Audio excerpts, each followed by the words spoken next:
Estimados confinados, vamos a ver hoy la resolución de circuitos eléctricos utilizando la ley de Ohm y un procedimiento que nos va a permitir ir del circuito inicial al final y volver hacia atrás resolviendo cosas.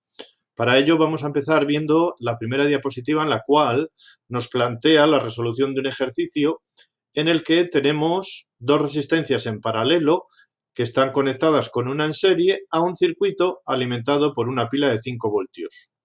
Lo que vamos a hacer es resolver primero el paralelo de estas dos resistencias, R2 y R3, que nos dará como resultado, aplicando la fórmula que relaciona las resistencias en paralelo, nos dará como resultado una resistencia de 5 ohmios.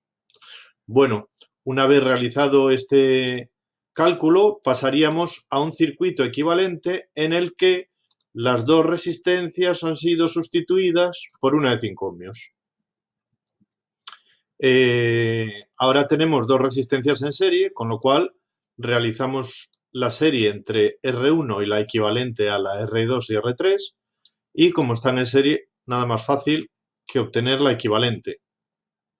Con lo cual llegaríamos a el circuito más básico posible, en el cual tenemos una pila, una intensidad y una resistencia.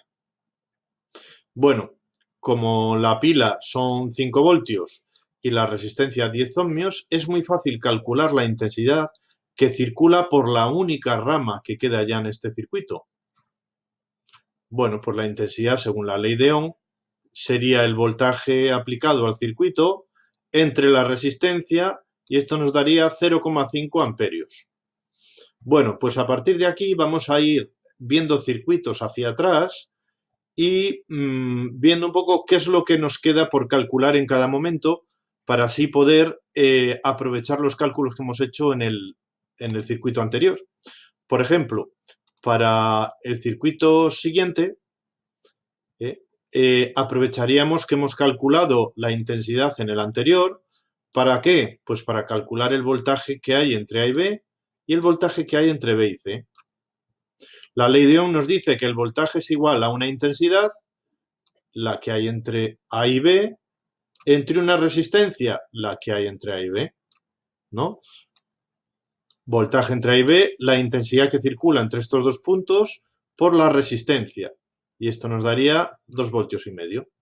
Lo mismo entre B y C, sigue circulando la intensidad I y la resistencia es R23. Luego tendríamos que es 0,5 por 5, 2,5. Esto nos quiere decir que de los 5 voltios que tiene la pila, 2,5 voltios caen entre A y B y los otros 2,5 entre B y C. Cosa normal, ya que las dos resistencias son iguales.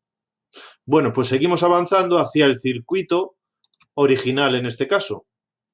Ya tenemos la intensidad que hemos calculado en el primer circuito. Tenemos VAB y VBC. ¿Qué nos queda por calcular? Pues en este caso I1 e I2. Aprovechando que hemos calculado VBC, podemos calcular estas dos intensidades.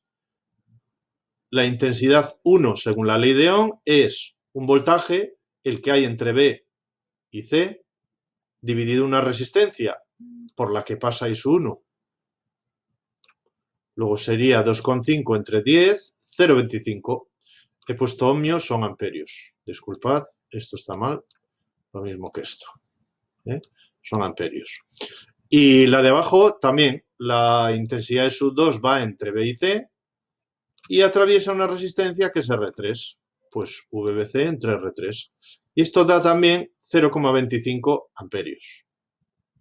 Bueno, pues ahora que ya hemos visto cómo se resuelve un circuito mixto, ya podéis resolver el test de Moodle número 4.